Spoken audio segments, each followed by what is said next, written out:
And so, I was born.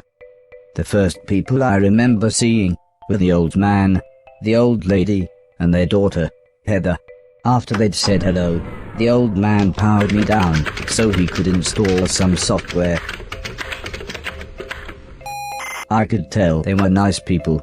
The old man didn't give me a silly voice or stupid personality. And the old lady didn't dress me like a clown. Although for some reason, Heather really didn't like me. Once I'd had time to get used to walking, the old man asked me to dash from one end of the room to the other.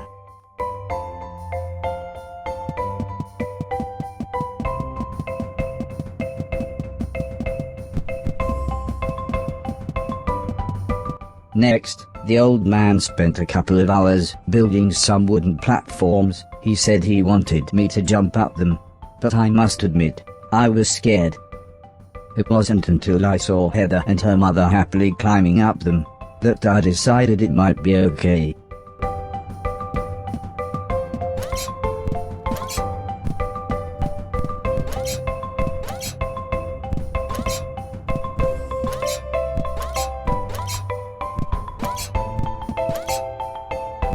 The old man then rearranged the platforms.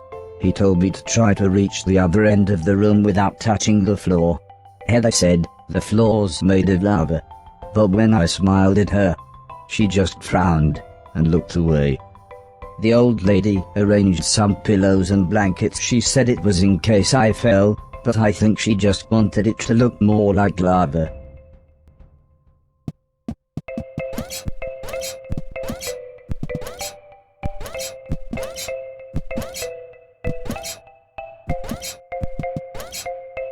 When I reached the other side, the old man just smiled and said, "That'll do, for now."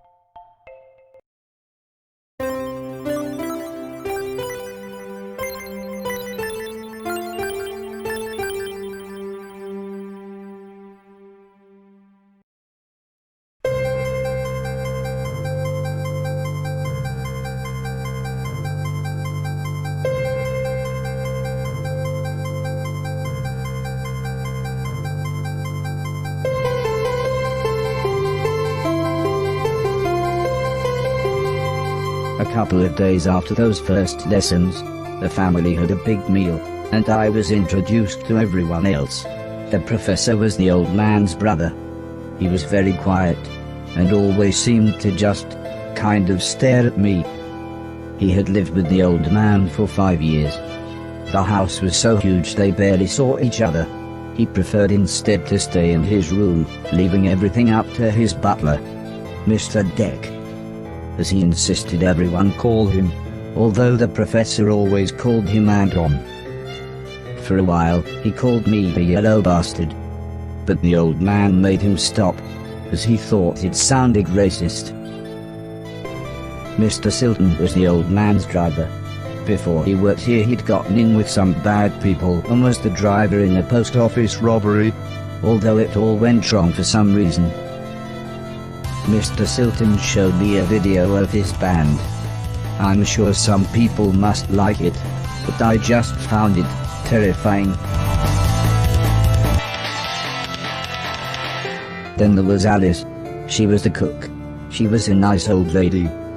When she was younger, she had been a TV chef.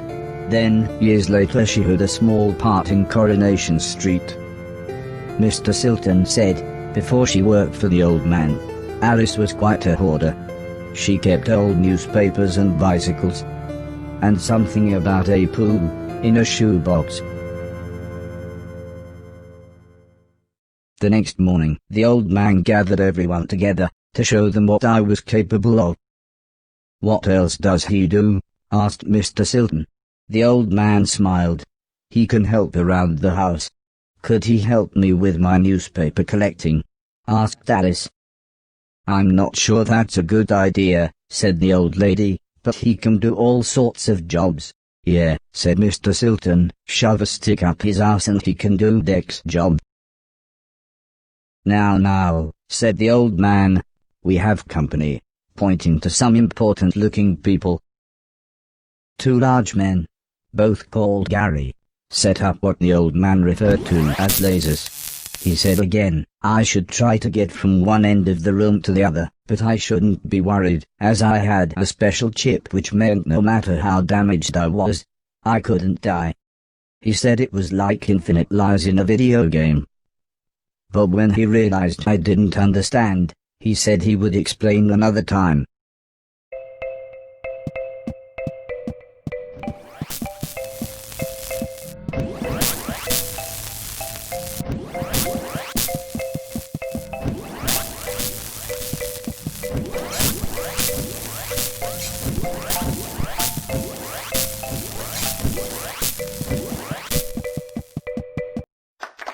Everybody clapped, except the important-looking men. Not exactly a cold, calculated killer, is it? Said the man in black. The man in grey laughed. What kind of artificial intelligence was that? He asked. Move right, unless there's something in the way. Okay, said the old man. He turned to me and whispered, they're going to make it quite a bit tougher. But I'm sure you'll be fine.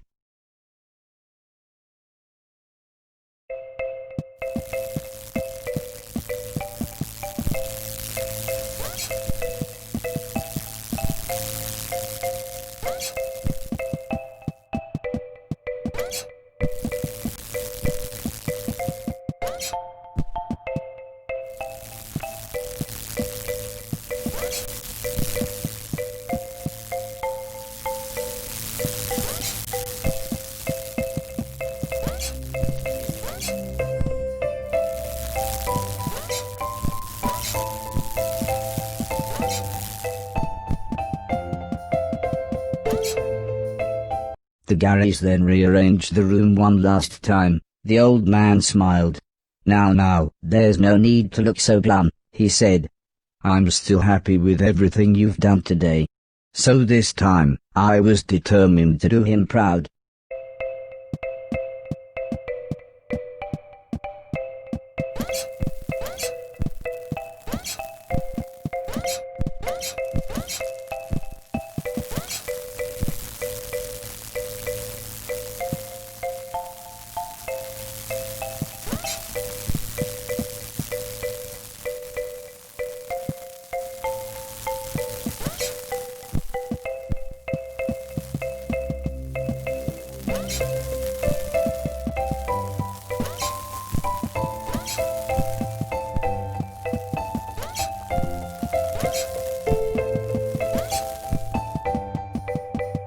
The old man's friends actually seemed quite happy when I made it through.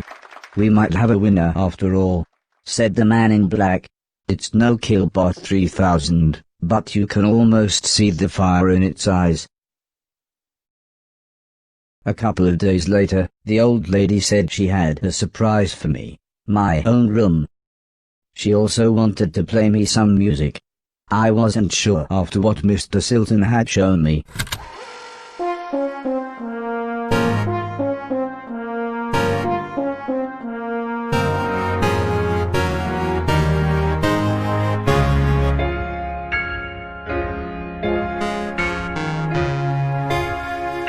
As if music wasn't amazing enough, the old lady then bought me a television set. I couldn't believe what I saw. I watched everything I could. Comedy, drama, horror, sci-fi. Anything anyone wanted to watch I would happily watch with them. Then one day, the old man set up a small box. He plugged some cables into the television and said, "This is what I meant when I said video games." I played games at every chance I could. I took on everyone. I was unstoppable. I had enjoyed music, film, and television. But to me, video games really were the highest art form.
Heather's birthday was a couple of months later. Her mum and dad had bought her a camera and arranged a day out by the sea so that Heather could take some photos, although I really don't think she wanted any pictures of me. When the old man asked the professor if he wanted to go, he frowned and said, "I can't believe you want to spend time with that thing, it could destroy the world." I wasn't sure what he meant, but the old man just smiled and said, "That's what you said about the Game Boy. Anton, how about you?" "I don't think so," said Mr. Deck. "The last time I got in that car, Barry crashed us into a branch of Woolworths. I never would have gone into Woolworths of my own accord." The old man explained that the car was old and the brakes had failed, but Mr. Deck was having none of it. So Mr. Silton drove, and Alice came along for the fresh air.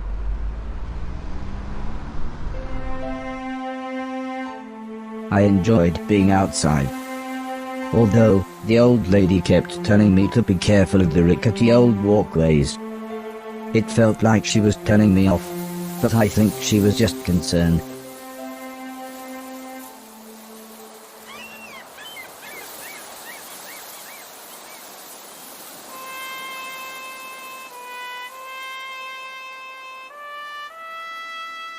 As the old man and I stood on the cliff tops, I could see something in the distance. I wasn't sure what it was, so I asked the old man. He said it was a battleship that had sunk in the 1940s. But he looked so sad when he spoke about war.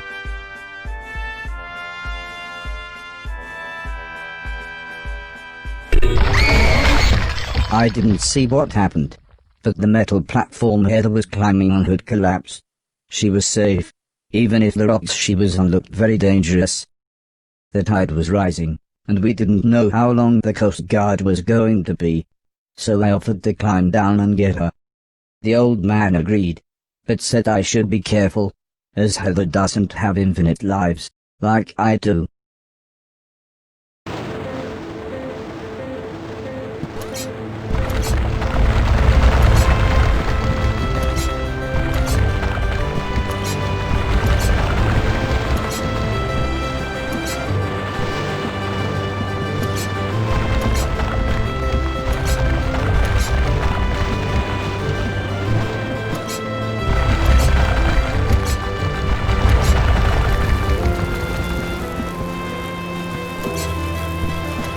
Heather was unconscious, and her leg was broken, so I picked her up as gently as I could. I decided it would be best if I didn't run the rest of the way.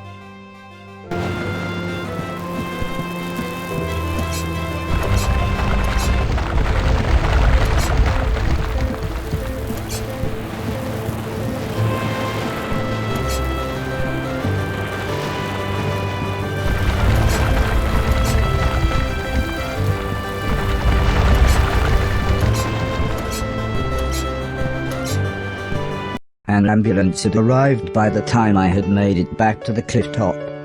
The medics made sure Heather was okay, and then took her off to hospital. A few days later, we all went to see how she was doing. She was fine, but would have to wear the cast for a couple of months.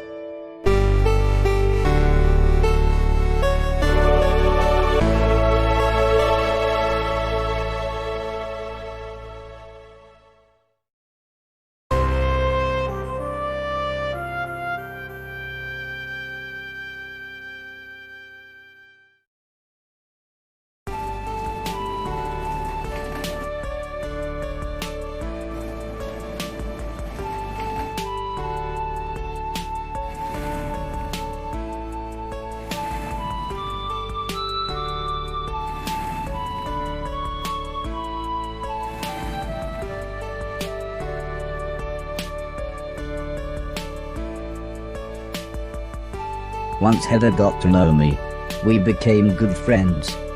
We enjoyed the same films and TV. She was also annoyingly good at some of my favorite games. After a while, she became very interested in how I worked.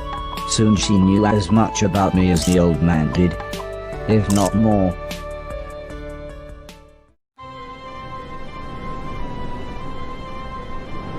We spent the next couple of months visiting other countries, as when it came to teaching me things, the old man always liked to pick interesting locations. He had explained the basics of mathematics to me at the Great Pyramid of Egypt, taught me history in the dead of night, surrounded by mysterious giant stones, and even showed me science in action high up in a hot air balloon. This is why I was surprised when the old man took me to a restaurant. It was nice, but it seemed very somber compared to the previous grand locations. He said he just wanted to chat, and this was nice and quiet. Plus it was his favorite place to eat. We talked about life, the universe, Douglas Adams, everything really. When I asked him why were we here, why did we exist, he just smiled and said, life is like a game, just don't expect to be finished anytime soon. When I looked puzzled, he said, well, everyone should have a purpose. So I asked him, what's my purpose? He thought for a bit, then said, so you want to be a real boy? Which just confused me even more. Eventually the old man said, for now, I want you to help clean things around the house.